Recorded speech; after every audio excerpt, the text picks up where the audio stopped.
Well, I got a phone call from Greg Hocking, who was involved with the City of Melbourne's Free Entertainment in the Parks program, and MYM had performed at various activities throughout the last couple of years, and he rang me up and said, "Oh, Jan, I'm wondering if MYM would be interested in hosting a visit from the whales." And I thought, save the whales, bank on the whales. I said, who are the whales? What are the whales? And he said, the Prince and Princess of. And I thought, oh yes, I think we could probably manage that. And we just finished our conversation. Then I quickly got on the phone to Bruce saying, "Oh, Bruce, just had a phone call from Greg Hocking." "Oh yes," he said. "What about?" I said, "Could we host the Prince and Princess of Wales?" And that all went from there. The security people wanted to actually check every student's bag and music case as they came in, and there was only to be one entrance and exit for the duration of that day. And then when I explained that we had over 600 children at the camp, and even if we only took 1 minute to search every bag, we'd probably have to start at 2 o'clock the previous morning. So security was softened just a little because of the logistics. To be close to both the Prince and Princess was unique. He was the thorough professional. He had a number of functions to attend that day.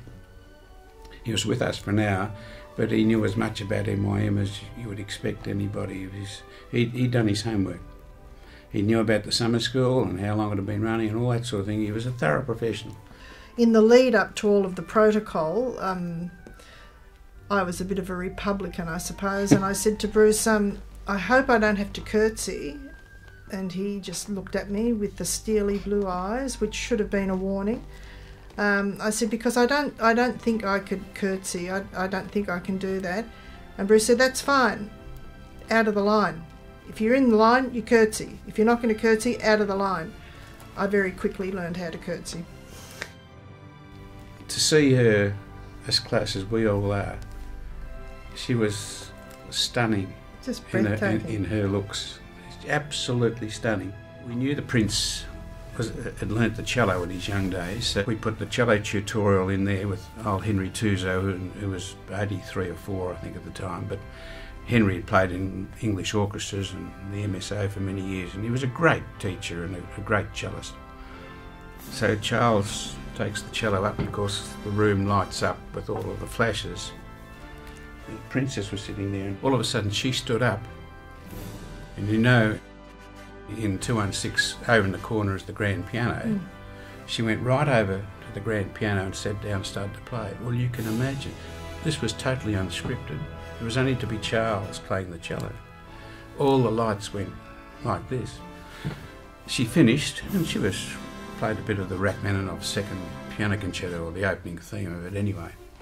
And she got up, and old Henry, who was always had a glint in his eyes for the fairer sex, Henry gets up and he goes over, and as she gets up, he plants a kiss on her cheek. Well, you can imagine that photo went round the world. We had comments the next day from people ringing us up, "How much did you pay the old boy to kiss the princess?" And the rest is history. But it was a very interesting hour, a very, very interesting hour, and one of the great stories of MYM.